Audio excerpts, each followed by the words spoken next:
Okay, welcome to the latest Democracy 4 developer video blog thing. I'm Cliffsky, or Cliff Harris. I'm the programmer designer of the game, one of the main programmers. Anyway, I'm going to talk about what we've done in the last 2 weeks. Quite a lot of stuff actually, although a lot of it under the hood. I'm just showing you some stuff like this to prove I've done it and that I'm not slacking. Okay, so this is all obviously nonsense. This is just a test. What we're going to do when we first start selling the game, we're going to keep it really low key because it'll be like pre-early access, like real alpha stuff. So I'm planning on doing that through the Humble widget. Because that's not through Steam, then we need a system of automatically letting you know that there's an updated version of the game. So what the game will do is it will ping my server, and when there's a new version it will pop up a window like this saying, look, there's a new version, here's all the new stuff. Click here to re-get your link if you haven't saved your download link. Now you might say that's not as good as Steam because Steam does it automatically. And that's true. Firstly, I'm not Valve. I don't have thousands of employees. Secondly, it's slightly more hassle than you think. Actually, automatically finding a patch or a new installer and downloading it to everyone's PCs is really easy. I've done all that before. And detecting when you need the differential patch and all that, yeah, I can code all that. That's easy. Where it slightly goes a little bit complicated and a little bit bitty, and I didn't want to do it this time, is because you need permission to run an executable that's been downloaded from the internet on most Windows PCs. And a lot of people are logged in as administrator, but some people aren't.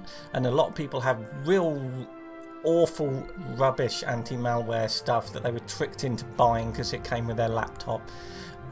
That's just rubbish and will just block that file without even telling you, and stuff like this. So you end up with a load of tech support based on rubbish sort of antivirus detection and stuff like that. So I thought it much better just to pop up a message saying, look, there's a new version. If you re-download and install the game, it will update everything, and that's fine, but do it now if you want, or don't do it, it's up to you. I think that's the easiest thing. So anyway, that's all coded. I mean, like, this is one of the things that I've been doing in the last 2 weeks, is coding that. So that's all done. Something else that I've done that I did in my last game, which is called Production Line, was during early access and during like early sales of the game, we would have this survey that would come up where you could vote on what the priorities of the developer should be. Now, you don't get to see the results. I get to see the results. Although I will sometimes talk about the results.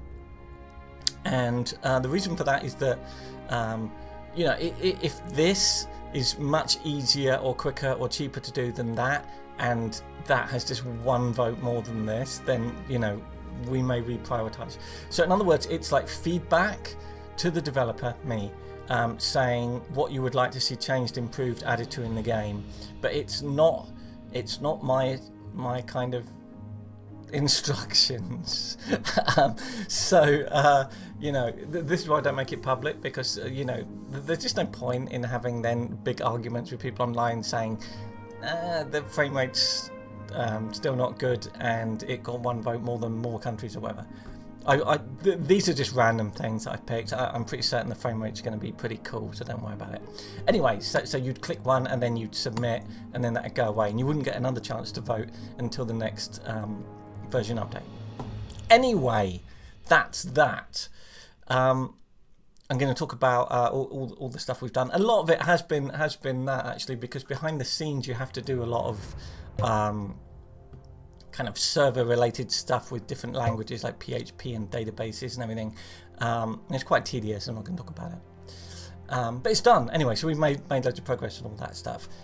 There's something that I know I need to talk about, and I'm excited about talking about it, but I'm just going to check my magic list. Checking the list. Oh yeah, fake news. Fake news is a thing. Oh, and the political capital stuff. Yeah. Okay. So someone asked after the last video, I think it was after the last video, saying when you're in a coalition, obviously you have less political capital, and that's like one of the downsides of being in a coalition. What if the players turned off political capital? And I've thought long and hard about this, and I've decided to not let people turn off political capital. Now, you will be able to like edit a text file that gives you an infinite amount of political capital if you want, but that is a conscious decision to kind of like break the game. I've always thought the game plays massively better with political capital turned on. So what I'm talking about is this stuff here in the middle that restricts how much stuff you can do each turn, so you can't go bananas. I think that makes the game a lot more realistic. I think that's the way the game is designed to be played, and also it's very hard for us to have coalitions without that. So turning it off kind of renders one of the new features of the game kind of redundant, and anyway, that's not going to be an option. We'll tell you how to hack it if you really want to. So we got rid of that. So we've got a new thing. If you look up here, fake news. Oh my god, fake news. So this has been caused by education. You might think, oh no. No, it's been caused by a lack of education to some extent. So if you have really high super education, then nobody is taken in by fake news, right? Foreign relations. If foreign relations are really bad, then you're going to have your kind of foreign interference that will have their bot armies, and then that will lead to more fake news. Obviously, you need decent internet speed and technology in order to have the capability of fake news, because everyone needs social media, right? And also stability is a factor, because if your country is really unstable, stability is measured by all sorts of things here, then yeah, fake news is going to work more. Basically, if you live in an unstable society, then news saying the problems in society are all the fault of immigrants or 5G masts or I don't know, tartrazine, whatever, fake news, I don't know. Tartrazine, that's a real flashback, isn't it? Anyway, yeah, if you live in a real unstable society, you're more open to like crazy conspiracy stuff. Anyway, so fake news is a thing. It used to be an event, but we decided earlier in the development of this game, it's not been in previous games, and we decided not to make it an event, but to make it an ongoing problem. Now, you'll see it doesn't seem to have any effects, but it does. It has hidden secret effects. If this gets really bad, it will lead to something called polarization, which is not triggered yet because fake news isn't that bad yet. Fake news, polarization is basically when everyone becomes an extremist, and people are pushed to be extreme left, extreme right, extreme conservatives, extreme liberals, which is arguably something you get from fake news. And reading Twitter today, oh my god, I mean, yeah, this is a thing. This is a big thing. This is a big problem in modern societies, that we have a polarized electorate. You've only got to look at the US at the moment, with people who are like really pro Bernie Sanders versus people who are massively pro Trump, and the kind of hatred between these groups of people, and the polarization is massive.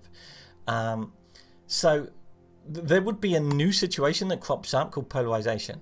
That situation would also look like it has no effect, but I'm going to add support for little text boxes or something to explain what's going on, because what polarization does is, under the hood, it actually makes everyone more extreme. So what it does is it takes an individual voter's level of socialism and liberalism and drags them to the edges. Now, you might need more of an explanation than that. So here's a typical voter. Clarence Cooper, fanatically opposed to the government, actually in the Labour League, which must be the other party. Quite decent income there. You're doing well for yourself, Clarence. Anyway, so everyone in the game is somewhere on the capitalist socialist spectrum and somewhere on the liberal conservative spectrum. Now this guy, Clarence, he's a liberal and he's a capitalist. Membership 55%, so he's only slightly a capitalist. He's kind of fairly sort of middling, but yeah, he's a capitalist. Liberal 73%, so he's a pretty liberal guy. So polarization would push this guy to be more of a capitalist and more of a liberal. Now if I pick someone else, everyone's a capitalist these days. Oh, there you go, socialist. This person's 64% socialist. Bit of a champagne socialist there. Huge income. Anyway, ironically, Leon, only earning 10 grand, is a capitalist. And very poor. Anyway, it will push you towards whichever one you already are. So I'm trying to find a social. Yes, so this So Shirley here would become more of a socialist and a bit more of a liberal. We must have some conservatives. But they're not conservatives in this country. There you go. Yeah, poor, conservative, socialist, patriot. These things all exist in single people. They really do. People would think not, but they do. So it would push you more to the extremes. So that's a new thing: fake news and polarization. So and that's going to lead into the big thing that has changed, which I'm hoping won't crash or anything like that. It's going to crash, isn't it? Anyway, let's take a look at the political compass. Oh my God, new things. Let me turn everything off, and then we'll talk about it. This is the political compass. You've probably seen it before. Over here, you're a socialist. That's a socialist. Over here, you're capitalist, conservative, liberal. Everyone exists somewhere on this spectrum. Me, I'm pretty much a capitalist. I'm not like an extremist, and I'm pretty liberal. I'm kind of probably here-ish, personally. When I was younger, I was probably like there. I've actually become more liberal since I was a teenager. And you might think that's unusual, but it's not, because society has become more liberal, and we're going to talk about this. So here are some politicians. Commenced huge arguments from everyone saying they're all in the wrong place. Believe me, I've heard every possible permutation of everyone being in the wrong place. It's a matter of opinion, obviously. Stalin over here, Lenin over here, Jeremy Corbyn, Bernie Sanders there, Bill Clinton not far off the middle. Basically, a lot of US politicians are kind of over here. Okay, I've got Barack Obama in the middle. Okay, now if you're American, you might go, no, he's a huge socialist. No, not by European standards, not by any stretch. And there are some interesting ones when you look into it. Like Margaret Thatcher was considered incredibly right-wing at the time. But, you know, times change. Things move all over the place. Anyway, I'm open to suggestions that these people should all be moved all over the place. It kind of depends. Was Tony Blair a liberal? He was actually quite religious. Famously told by spin doctors not to talk about religion. And it was actually David Cameron's government, for all sorts of complicated reasons, that legalised gay marriage. Arguably, he was more liberal than his party. Very complicated. And opinions vary as to how liberal Barack Obama was.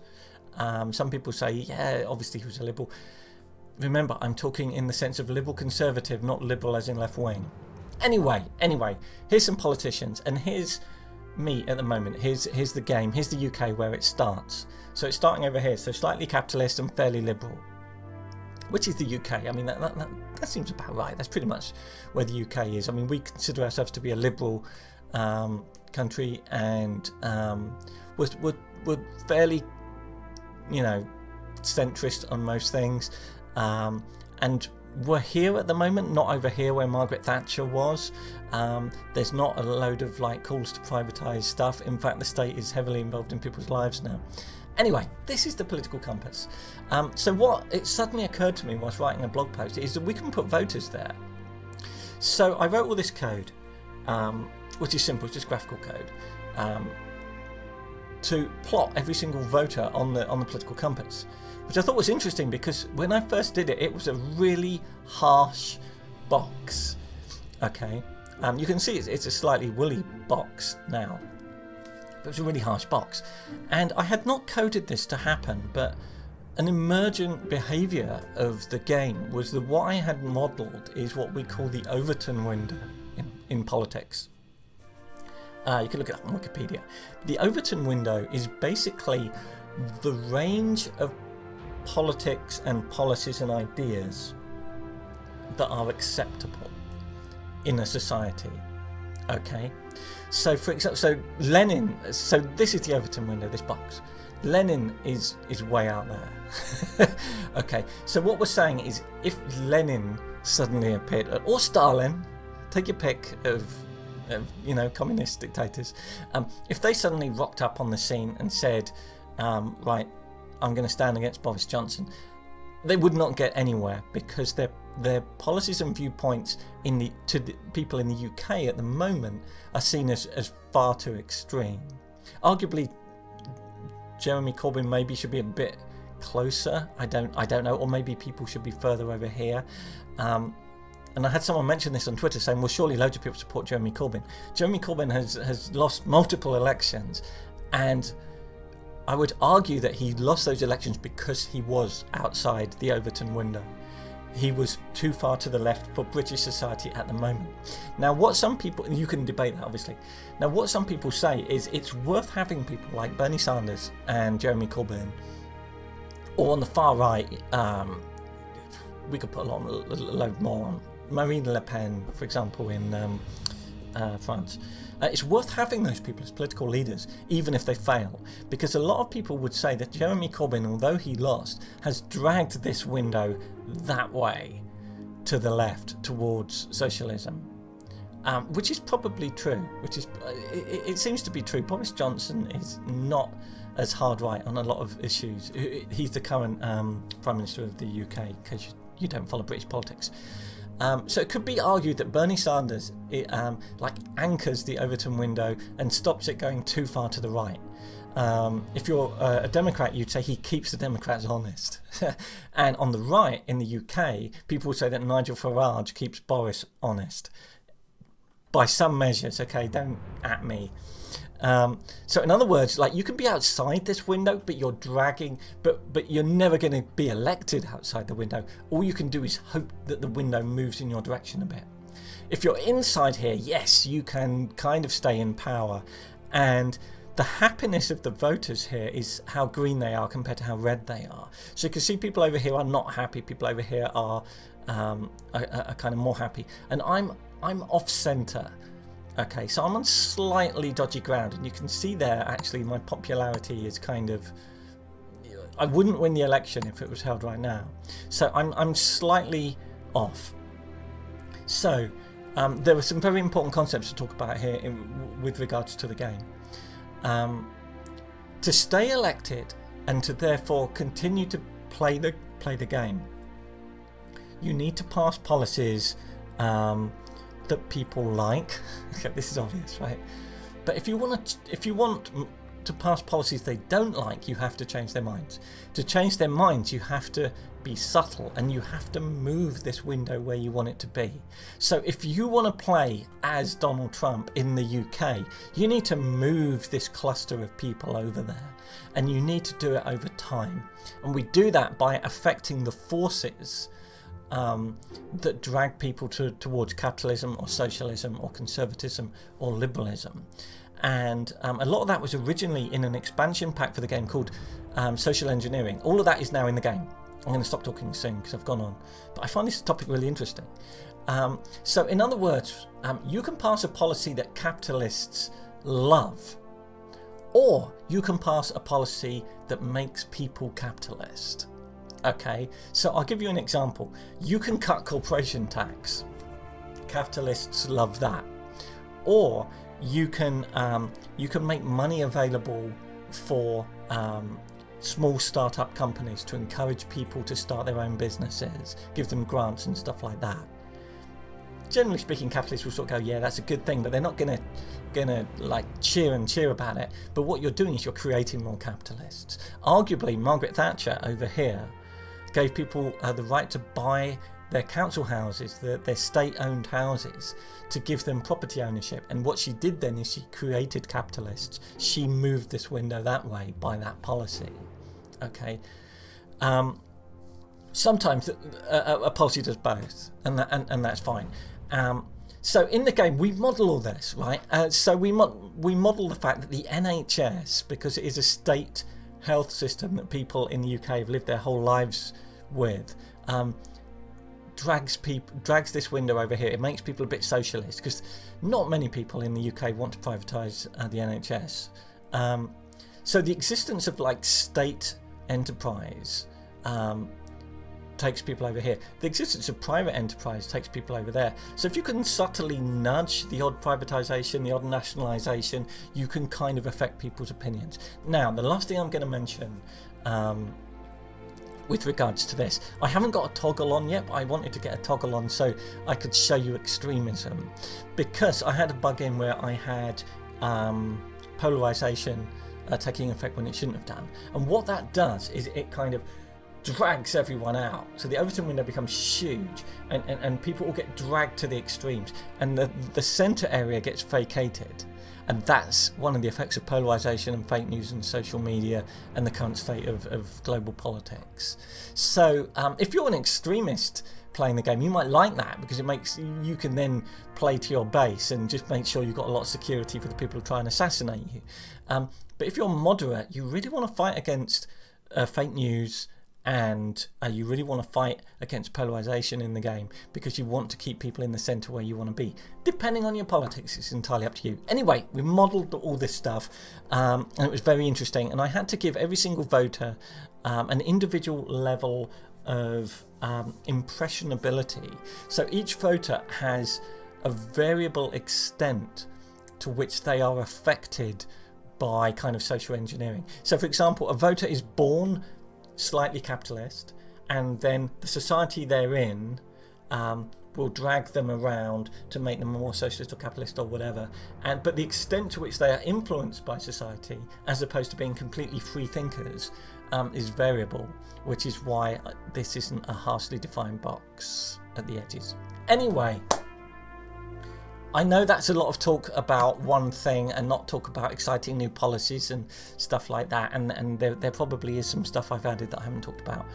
But I find stuff like this really interesting, and I find the modelling of it very interesting, and putting fake news in as a situation was the kind of catalyst for adding all kinds of more complicated simulation stuff to the game that has enabled me to get this to look the way I imagined it would look, given society.